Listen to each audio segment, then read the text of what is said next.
It did not take long to realize that this was not to be a typical San Diego Sunday. When fans are this frenzied and players this resolute, it can mean but one thing. This is a championship game. Charger quarterback Dan Fouts fired for over 4,700 yards this season. And Louis Kelcher and his fellow Bruise brothers led the league with 60 sacks. Their opponent in this AFC title game, the surprising Oakland Raiders, led by the resurrected Jim Plunkett. After a decade of service, this game will be by far Plunkett's most important since he left Stanford 10 years ago. Another reason for Oakland's presence in this championship has been the play of the Raider defense, led by miracle man Lester Hayes, who paced the NFL with 13 interceptions. Hayes and his fellow Raider defenders will have their work cut out for them if they hope to stop John Jefferson and Don Coryell's devastating air attack. From sunny San Diego, it's the Oakland Raiders versus the San Diego Chargers in the AFC Championship game. The winner earns an invitation to Super Bowl 15 in New Orleans. The loser joins the 90 million who will watch on television. It's do or die in the AFC on the NFL Game of the Week. The national champions are the Philadelphia Eagles, and now for the American Conference, the Oakland Raiders and San Diego Chargers. Two teams who battled to a virtual tie in the AFC West, 11-5. They each beat each other on their home field, and the Chargers are introduced now. San Diego's Jack Murphy Stadium, named after the recently deceased sports writer who brought Major League sports to this city. 52,000 partisan fans decorated in their blue and gold, and an intense rivalry. 43rd time these two teams have met, and yet they have never played each other in a championship game. Pride and poise of Oakland against Charger power. Will it be San Diego or Oakland that goes to New Orleans? Hello, everyone. I'm Dick Enberg, and welcome to the third meeting between these two teams. Oakland and San Diego battled in big offensive shows during the regular season. The loser in both those games scored 24 points. We expect much the same today. We'll be talking more about the offense with former quarterbacks Len Dawson and John Brody later. But when you get to championship play, usually the emphasis is on defense, and the teams that win play great defensive ball. We have our expert, too, Merlin Olsen. You played on that side of the line of scrimmage. How about these two clubs on defense? Well, Dick, no question that the Oakland Raiders are here because of the great play on defense, especially the second half of the year. Their big concern in this game, coping with a complicated San Diego offense and Dan Fouts. They have to make him uncomfortable, put the pressure on him in that pocket if they're going to be successful today. Well, they got a couple of men with H's on their back, Hayes and Hendricks, that'll make him uncomfortable. For San Diego to stop Oakland, what do you see defensively there? You've got to treat Oakland a little bit differently. They have a fine running game, better balance offensively. I think shut them off on the running game and not allow Plunkett to have that extra time that he needs for the deep pass patterns which he favors. So that's a look at the defense. For the offense, let's go to two men with 36 years combined of pro football experience, Len Dawson and John Brody. Thank you, Dick. Lenny, Merlin thinks the defense wins championships. How do you react to that? You know that I do not believe that. I guess with the exception of Oakland, but you know what I know, that offenses get you in there. The rule changes have had an effect, and I think that San Diego today is going to try to get Oakland in defensive situations that they do not enjoy. Man-to-man coverage with great receivers in uncomfortable positions. It will be tough for Dan Fouts because Oakland knows the intention of him, and so as we go along throughout the day, we'll be able to keep you up with whether he's successful or whether he isn't. You know, on the other side, Jim Plunkett has had a fantastic year. He is 11-2 in the games that he has started. I think this afternoon he's going to have exercise patience because for Oakland, they take the ball away more than anybody in the NFL. For San Diego, they give it away more than anybody else. That's a story from the field. Now back up to Dick. Thank you, gentlemen. And now we prepare for the coin toss. You know, often, Merlin Olsen, in times like this, as a defensive player, didn't you hope that you were on the field first where you might force that turnover? I had a feeling today that Philadelphia enjoyed being on defense initially against Dallas. Dick, I think you'd like to put your strength on the field first. I think a team like Oakland wants their defense up. A team like San Diego would like to have their offense up. Cal Lepore is the referee, and now the toss of the coin. And the tail is pale. Visiting teams, Oakland will make the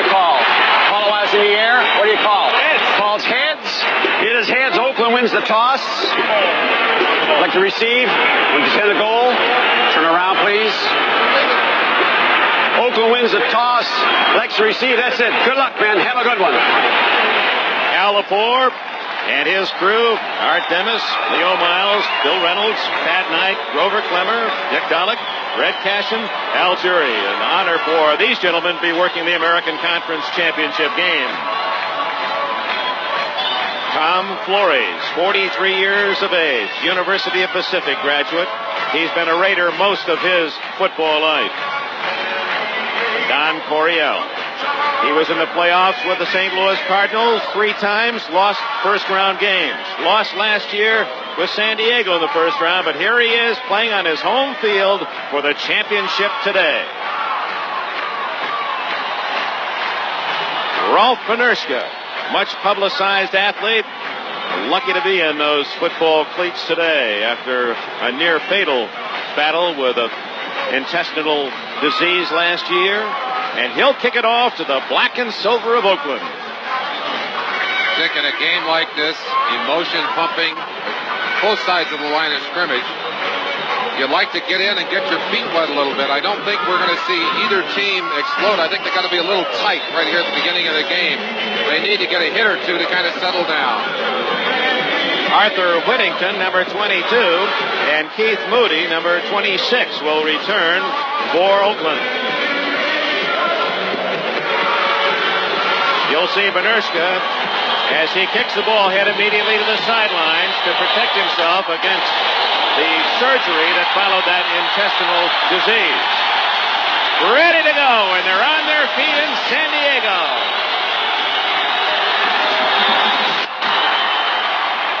Keith Moody, the ex-Buffalo Bill, at the 9. And he's down at the 29-yard line. Hal Stringert, number 45. Otis McKinney, number 23, the tackler. The San Diego offense, NFL record-setting offense, led by quarterback Dan Fouts. Back-to-back 4,000 yards passing. Chuck Muncie from New Orleans, Mike Thomas, the ex-Redskin, with him. 3 Pro Bowl receivers, Joyner, Jefferson, and Winslow, all over 1,000 yards. Shields, Doug Wilkerson, Pro Bowler, Masick, White, and Dan Audick for Russ Washington, who was injured against Oakland at midseason. From the 17-yard line, Fouts to throw, and he's going long for Smith. All the way to the 29-yard line.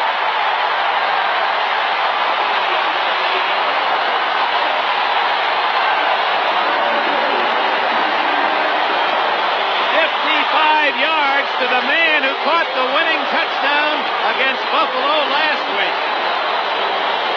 Dan Fouts is not wasting any time. He's going for it right off the bat. A perfect toss. Interesting that, again, he got isolation one-on-one. Fouts will pick on you. You can't put that kind of speed one-on-one. Give him time to throw the football. He'll eat you alive.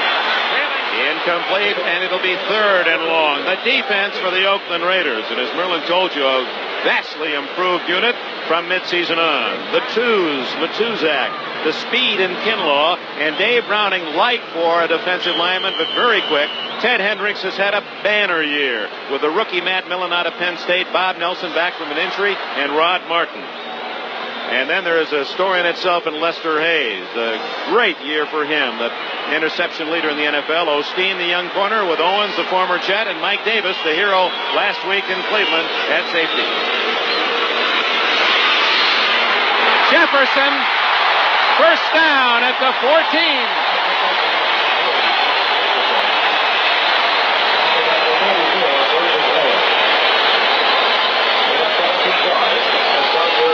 Jefferson, 17 yards and a San Diego first down. Jefferson working one-on-one on Lester Hayes. Gets across inside, and Burgess Owens, number 44, has to come up from that safety position to shut it off. Jefferson, the yardage leader in the NFL this year. First down inside the 15. A lot of time, and he throws it away. Jefferson came back to meet the ball, but at that point, Fouts had to unload. Dick, we talked about how well this Oakland team has played defensively during the second half of the year. It's absolutely amazing. It's like drawing a line in their season. First 7 games of the year, they were having problems. There you see the point totals. First 7 games, they gave up a lot of points, an average of 25 per game. The last 9 games, 14.2. That's tremendous defense. 2nd and 10. Charger fans rarely panic, for they know that Air Coryell is a great way to fly. The Chargers don't take the bus. They fly the SST and advance quickly through the air. On the first play from scrimmage, Fouts did just that.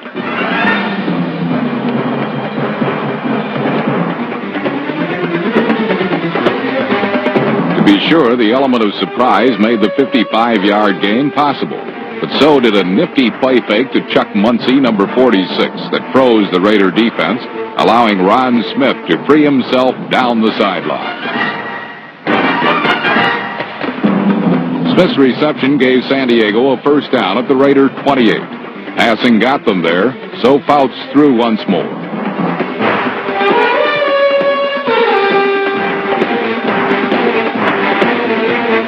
Clutch catches over the middle made John Jefferson an All-Pro this season.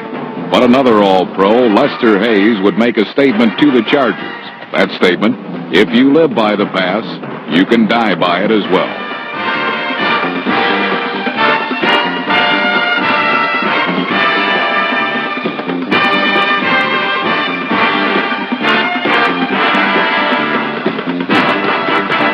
Amazingly, Hayes' interception was his 5th in the last 5 games. The Chargers were halted, but the Raiders failed to capitalize, so Dan Fouts continued. Defensive backs for the Raiders. Otis McKinney in the lineup. Winslow is split left. Jefferson and Joyner to the right. Intercepted, and you know who. All the way to the 25-yard line goes Lester Hayes. What an amazing year for the young cornerback from Texas A&M.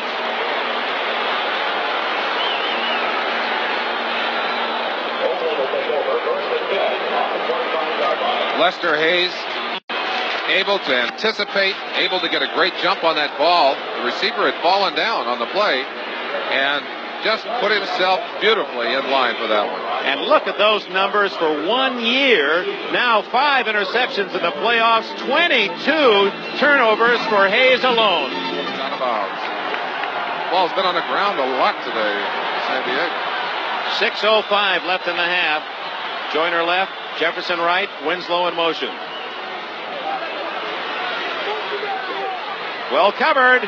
And Lester Hayes had his eyes on another interception. He had blanketed Jefferson. And what a remarkable athlete to have to draw the assignment man for man against John Jefferson. I talked to Lester Hayes yesterday about how he was going to play Johnson, or how he was going to play Jefferson. He said, I want to pin his left arm. I want to pin his left arm, stay right tight on him so he can't get that left arm up to control the football.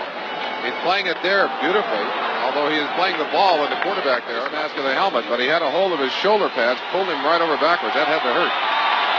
2nd and goal. San Diego at the 4-yard line of Oakland. They trail the Raiders 28-7. Less than 2 minutes remain first half. Fouts to Thomas. And they've got him for a loss. You think that on top of everything else, Lester Hayes isn't strong? Picked him up like he was a 10-pound bag of sugar. Number 37, Lester Hayes. One of the things that makes Lester Hayes unique is the package that he has of great speed and strength. A very unusual athlete. Watch him just pick Thomas up here. I'm going to take you home with me. He got him up off the ground. Ball at the 8-yard line. In football that still are in a basic man-to-man setup, and they'll challenge you. Interesting, the black and silver, they like to be different. One of the ways they are different is their ability to go man-on-man with good receivers. Burgess Owens is at the 5-yard line as they look for that long pass, and here it comes, up for grabs. Incomplete. And that is the end of the first half in San Diego. Yeah, we expected plenty of offense, and that's what the first 30 minutes have provided. Turnovers by San Diego. and the opportunistic Raiders taking advantage. And at the intermission, the score, Oakland 28, San Diego 14. You've been following Fouts and the Chargers. Your thoughts? Well, the simple thing is, Dick, that time Rod Martin made a wonderful play almost at the line of scrimmage, but he's got to cover about 12 yards around the middle of that line. They're playing it with just Hendricks and Martin, and if they can't run up inside, throwing the ball is going to be very tough. They've been fortunate a few times, but it's going to get tougher and tougher down in close. Yeah, let's see if Fouts stays on the ground. First down at the 18. Going deep. That was Jefferson and Hayes matched up. Two All-Pros. Jefferson nodding his head to Hayes as if to say, that was a legal bump. We were both going for the ball. Hayes with an interception in the first half, his 5th in the 3 playoff games. You don't want to shake hands with Lester until he's had a very good shower. Watch the interaction between these two great players. Lester Hayes looking back, trying to find that football. Jefferson had 13 touchdown catches during the season, 3 of them against Lester Hayes, and there weren't many thrown on that man during the season. And Hayes with 13 interceptions. Ron Smith at the 8-yard line. That's going to be close to a first down.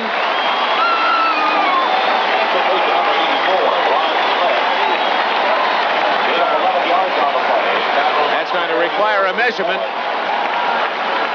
Dan Fouts again scanning the field. He finds the open man and drills the ball to him.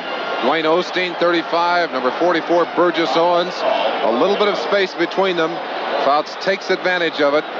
They're going to measure for the first. And it's first and goal.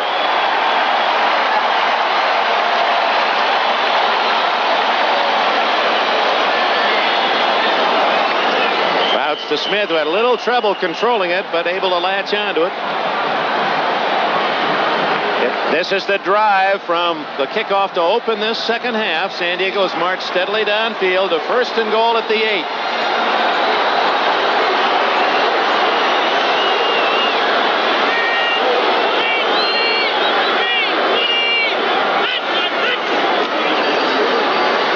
Lots of time. Hit the crossbar. Jefferson and Joyner crossing in the end zone. Lester Hayes is right there covering again. Looked like there was room to run up the middle, but Dan Fouts is not a running quarterback. Ted Hendricks, number 83, played a very crucial role in this game as rusher, as defender. He's dropping back here in defense, looking for Jefferson coming across. Slipped a little bit, but there were just too many black shirts. The difficulty of throwing down there is you compress the amount of room the offense has to work in. Second and goal at the 8. Look at the time. Oh, my! Jefferson will rarely drop that one. Jefferson hiding on the back line of the end zone and lost it through his fingertips. Fouts with all kinds of time to throw, but the philosophy obviously for Oakland, they're going to cover everyone, get everybody back defensively, and they're going to let Fouts throw that football. Watch here. Jefferson is alone. The ball zipped to him. A little too much fire on that one. He could not handle it. Tried to dance, tried to twist around to get it before his toes came out of the end zone, but couldn't do it. Great coverage by our NBC crew. Larry Cirillo, our producer. Ted Nathanson, our director. Third and goal. Again through the hands of Jefferson, who thought that Osteen had interfered.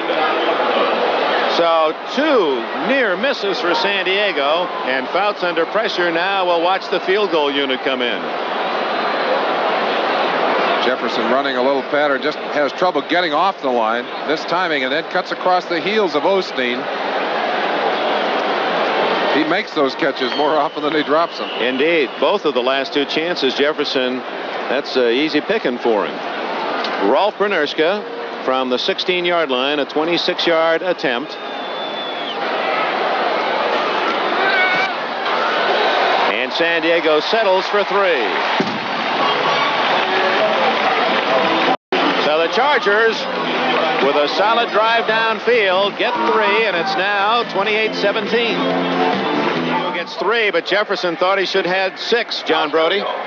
Dick, I think the amazing thing is that John Jefferson, the man that got him into this playoff title ball game, has dropped 4 balls that could have led to scores. 1 early in the second quarter, 1 toward the end of the half, and 2 in the end zone on this particular drive. He's the man that's won ball games for him. I think the encouraging part is Fouts is not going to go away from him. They'll be back down. You can count on that. It'll be about 3rd down and 4.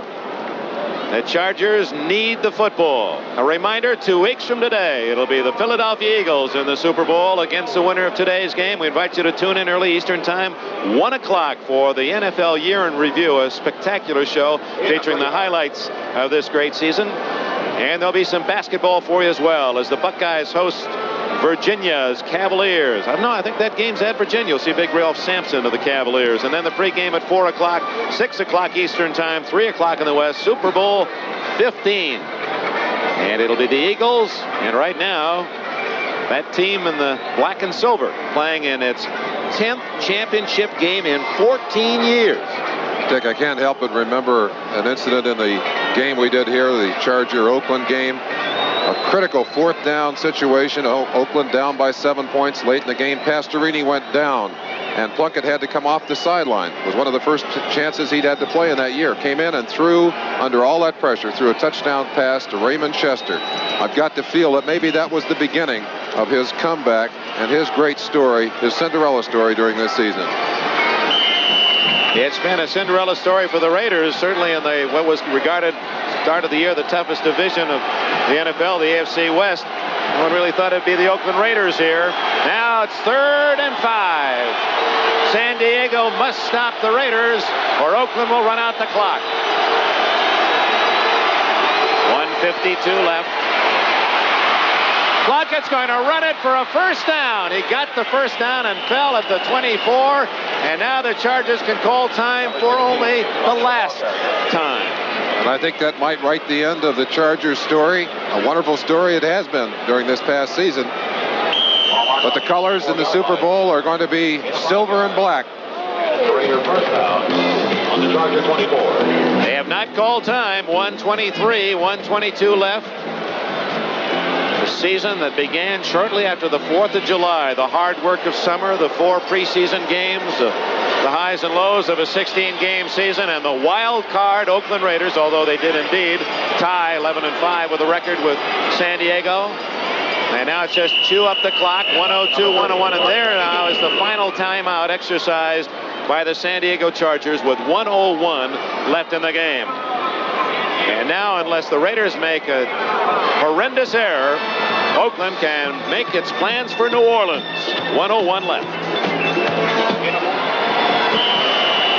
2nd down play from the 21 of San Diego. The Raiders already starting to congratulate each other along the far sidelines. Plunkett needs only to take the snap and fall on it. That's what he'll do. And the clock will start to run. And as it does in this final minute, our thanks to an exceptional NBC crew. I just can't recall, Merlin, a better job done. Every great play was seen from an angle, 2 angles, 3 replays. The executive producer of NBC's NFL Football is Don Olmeyer. Coordinating producer Ted Nathanson. Telecast of this 1981 AFC Championship has been produced by Larry Cirillo. Directed by Ted Nathanson. Replay producer George Finkel. Our replay director was Ken Fouts. NFL 80 was produced by David Stern. Directed by Bob Levy. Wait for the visuals to catch up here. Our technical directors are Ray Figelski and Sal Nagita. Associate producers Mike Hadley, Peter Rolfe, and David Neal. Associate directors Richard Klein, Mary Buda, John Filippelli. Thanks to our spotters Bill Edwards, Dan Sexton. Also Bob Sexton and Dennis Mnuchin, Joe Costanzas, our statistician. Down to the final seconds. 5-4. The Oakland Raiders and the Philadelphia Eagles go to Super Bowl 15.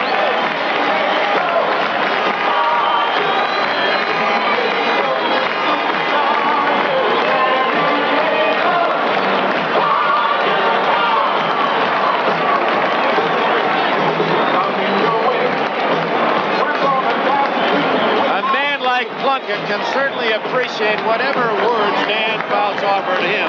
If anyone knows what it's like to be down, up, and then down at the bottom of the pile and then recover, it's Jim Plunkett of Oakland. And interesting how the two seasons of the Chargers and Plunkett have coincided. As we said, that first appearance for that one pass, his first start of the season against the San Diego Chargers, and now he beats the Chargers to take his Oakland Raiders. Great job by their defense today and working on Dan Fouts. Their offensive line gave Plunkett the time, opened holes for their receivers. A tremendous performance by them. And as Glenn Dawson and John Brody indicated as they analyzed the game, that the Raiders would have to establish the running game. And Van Egan with 85 yards, three long, time-consuming drives by Oakland, 2 to field goals and 1 to run out the clock. And Van Egan was the star in the fourth quarter. What a strange finish to a season that started out rather awkwardly for the Oakland Raiders. Many said just a rebuilding year, and Oakland took exception to that. But they have 14 new faces on the team this year. Incredible that Al Davis, Tom Flores, and all of these Oakland Raider players have brought it to such an outstanding fruition. The winningest team in football the last 20 years, and the Oakland Raiders, the few fans able to muster tickets in San Diego, have every cause to celebrate. We'll be right back after this word. Final here, the Oakland Raiders have earned themselves a trip to the Super Bowl where they will meet the Philadelphia Eagles. Final 34-27. This is a team that you could have bet against early in the season, early on. A lame duck team, perhaps playing its last season in Oakland. One that lost its quarterback early on. One that was 2-3 after 5 weeks. One that made it as a wild card entry. And one that it seems had everything going against it. Had to go into Cleveland and had to play a team in an ice box and managed to win, and had to come in here to San Diego. Tom Flores, come on.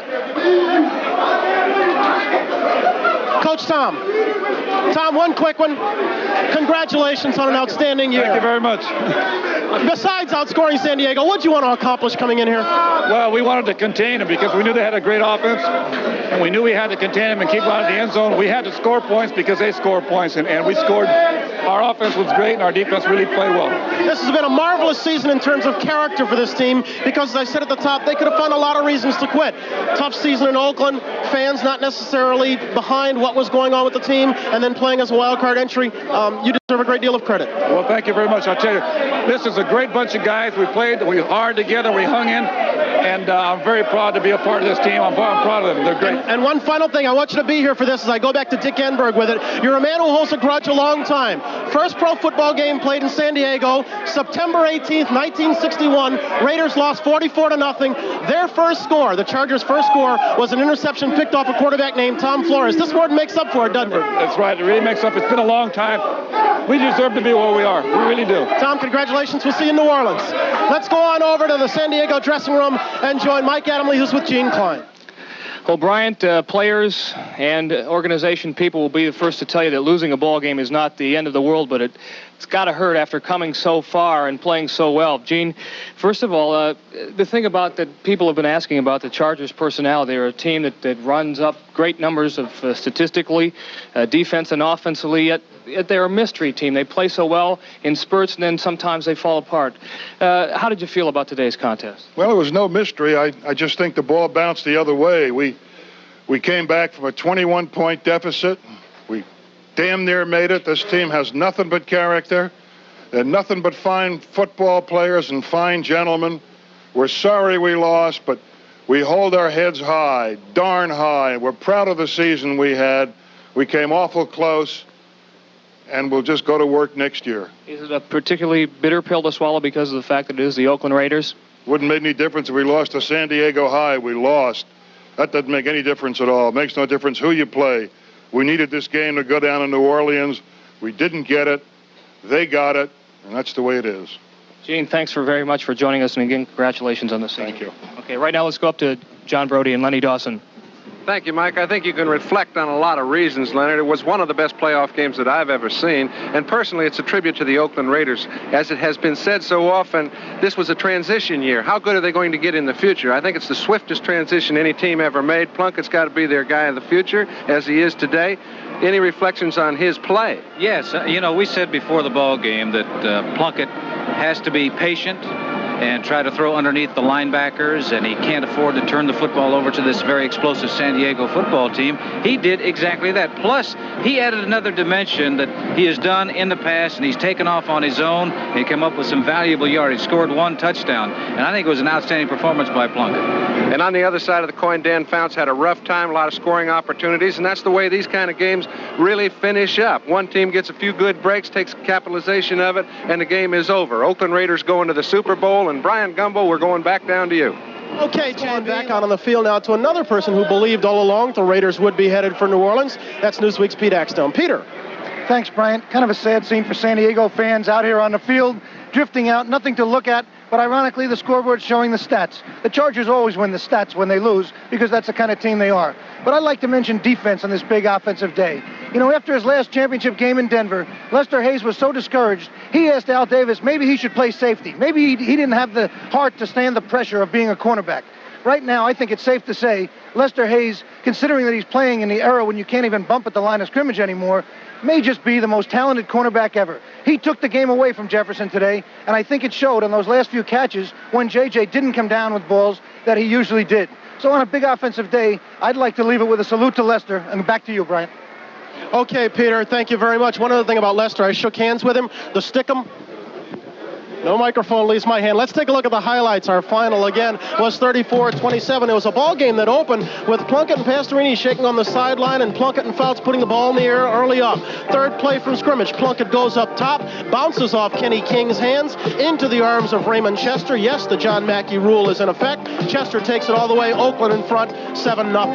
Dan Fouts came back quickly, though he was intercepted by Lester Hayes, but he kept throwing through this 48-yard strike into the arms of Charlie Joyner, number 35, Dwayne Osteen was all over Joyner. Still, Charlie came down with the ball. 7-7, this still in the first period. After that, the Raiders got one to make it 14-7 before Plunkett found Kenny King in the corner of the end zone to make it 21-7, putting the Raiders in front. When they opened it up to 28-7, it seemed like it might be a rout, but before the half ended, it was a Fouts to Joyner, 8-yard touchdown pass that closed the gap to 28-14. That's how they broke for intermission. Perhaps things could have been different early on in the third period. Johnny Jefferson over the middle here, wide open in a 28-14 ball game, but JJ, the great JJ, over 1,000 yards, could not hang on. And so it was left to Mike Fuller to try to get San Diego Chargers back into the ball game. 28-17 at this point when he got the San Diego Chargers in good field position with a 28-yard punt return.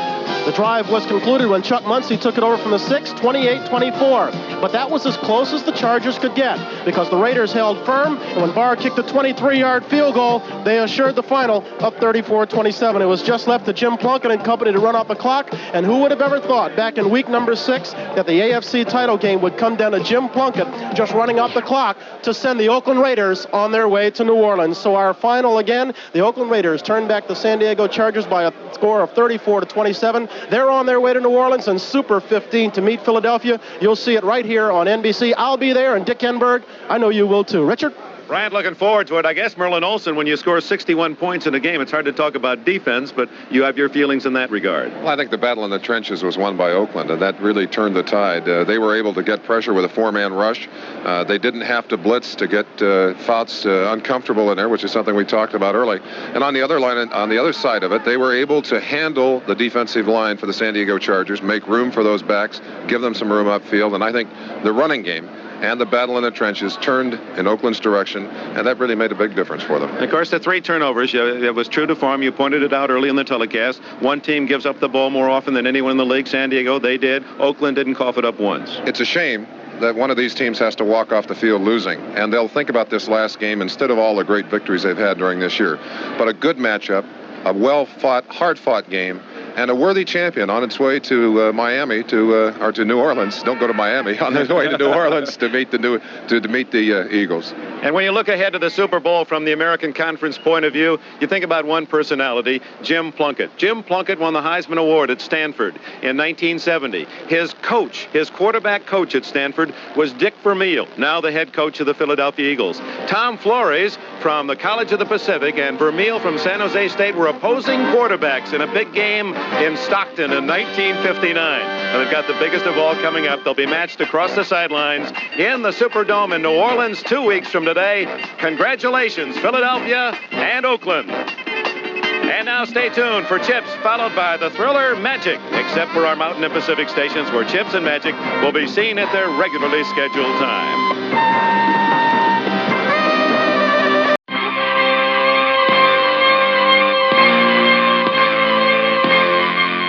The Oakland Raiders are back. Wide open big play football has brought them to the AFC Championship game. In 1980, Jim Plunkett directed an offense that prided itself on the rapid fire, the quick touchdown. Against the Chargers, Plunkett began the assault on the game's third play from scrimmage.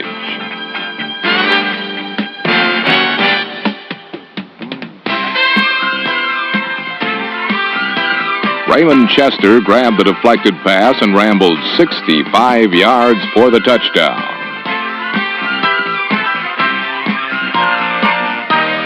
Oakland had struck first. The Chargers immediately followed the leader. Dan Fouts hit number 84, Ron Smith, as San Diego counterpunched quickly. But the Raiders' secondary is a unit of tough alley fighters, none tougher than Lester Hayes. Hayes' style is man-to-man. He'll take on any receiver. Fouts learned that it's a mistake to take on Lester Hayes.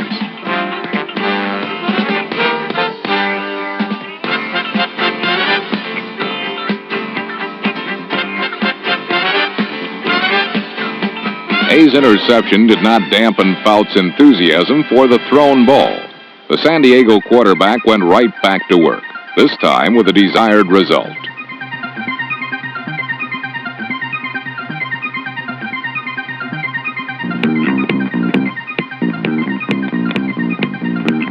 Charlie Joyner's catch deserves another look.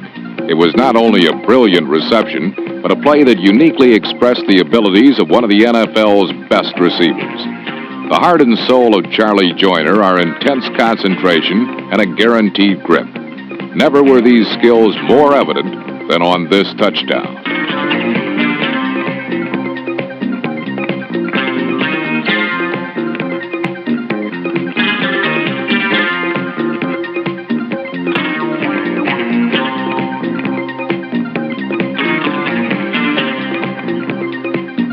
Following the Joyner touchdown, a Jim Plunkett scramble put the Raiders ahead 14-7. Then the Raiders quarterback took to the air.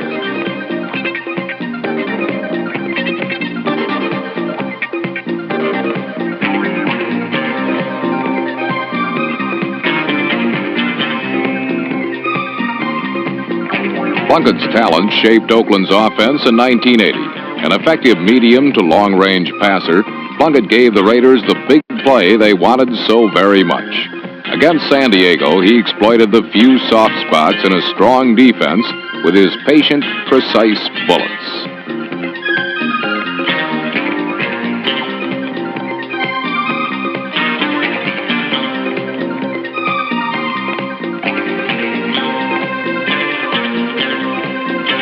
This touchdown to Kenny King increased Oakland's lead to 21-7. The possibility of a Raider romp loomed large. While Oakland's offense was lighting up the scoreboard, the Raiders' defense was shutting down the lightning bolt. When Dan Fouts looked long, Oakland's secondary made San Diego come up short.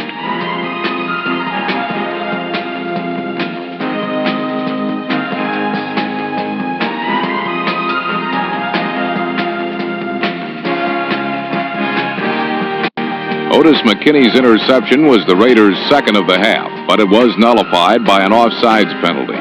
It proved to be a short reprieve for San Diego, as the Chargers continued to be plagued by turnovers.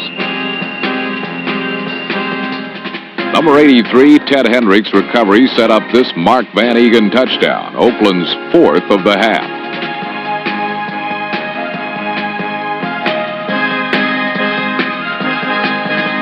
Oakland firepower, Charger mistakes, the story of the first half. Louis Kelcher knew all too well. It seemed as if the half had passed the Chargers by, like a parade going through a small town.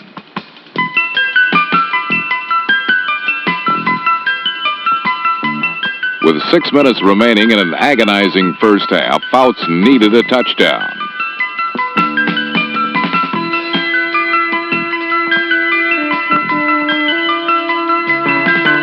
In an uncharacteristic manner, Fouts engineered a conservative 13-play drive that culminated with this touchdown pass to number 18, Charlie Joyner.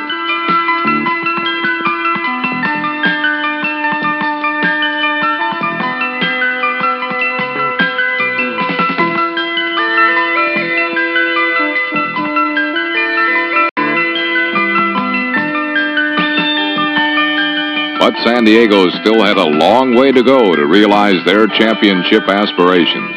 As the half ended, the Chargers trailed 28-14. Trailing by 14 at halftime, the Chargers were not only stunned but desperate. Points were needed, and so were Dan Fouts' completions. Interceptions were not. The Raiders' first-half intensity refused to fade as defensive backs like Dwayne Osteen squelched San Diego's well-tailored pass patterns. Although this play was nullified by a penalty, Oakland's pass coverage and pass rush have been their strengths in 1980. As Fouts tried to shear through the Raiders' defensive blanket, the outside rush of number 83, Ted Hendricks, smothered Fouts' attempt to stoke the Charger fires.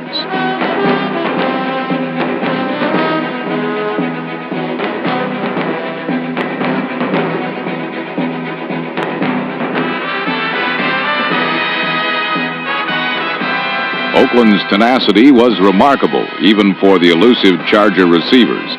Yet Fouts insisted that Oakland's cheek-to-jowl coverage would eventually deteriorate, and he continued to throw deep. He often looked for All-Pro John Jefferson, but the Raiders enveloped Jefferson like a second skin.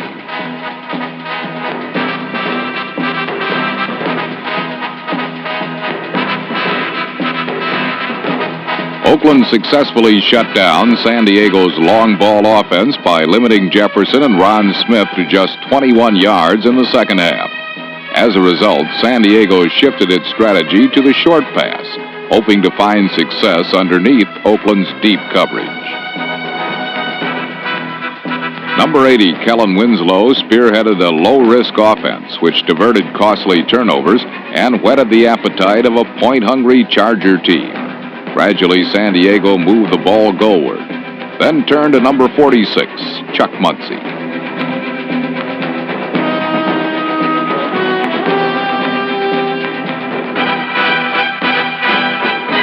Muncie's touchdown highlighted the 17-point Charger surge and narrowed a seemingly insurmountable Oakland lead to 4 points. With San Diego's offense moving the ball with progressive effectiveness, the Charger defense regrouped and attempted to force maximum pressure on the Raider backfield. Blitzing linebackers like number 51, Woodrow Lowe, caught Oakland blocking back Mark Van Egan by surprise and made Jim Plunkett defenseless.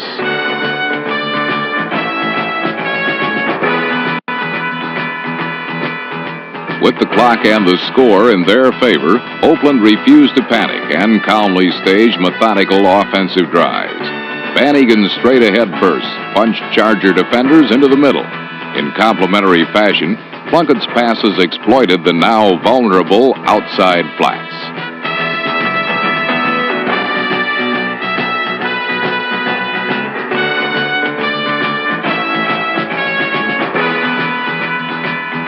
The game's later moments showed a Raider team which previously had been unseen.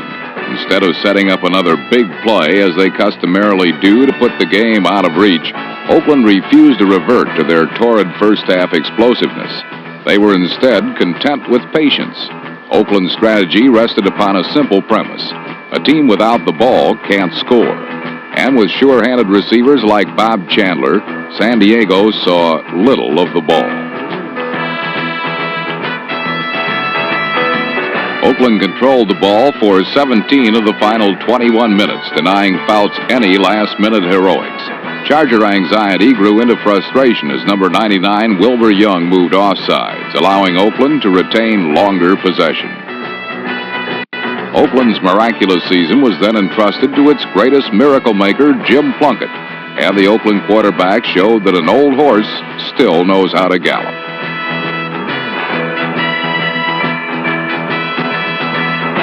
Oakland's reborn quarterback and an unheralded defense transformed San Diego's pregame jubilation into postgame discouragement. Many thought Fouts' ninth 300-yard game of the season would ensure a flight to New Orleans, but it was only enough to guarantee cab fare home. The Black Barts of the gridiron, the Oakland Raiders, are once again the champs of the American Conference. For the third time in their history, the Raiders have reached the pinnacle of pro football, the Super Bowl, an honor they will share with the Philadelphia Eagles. Many had thought Oakland was a franchise on the decline, but the Raiders proved that they were merely slumbering. Despite the outside issues and new personnel, Oakland never lost its confidence, nor its competitive desire.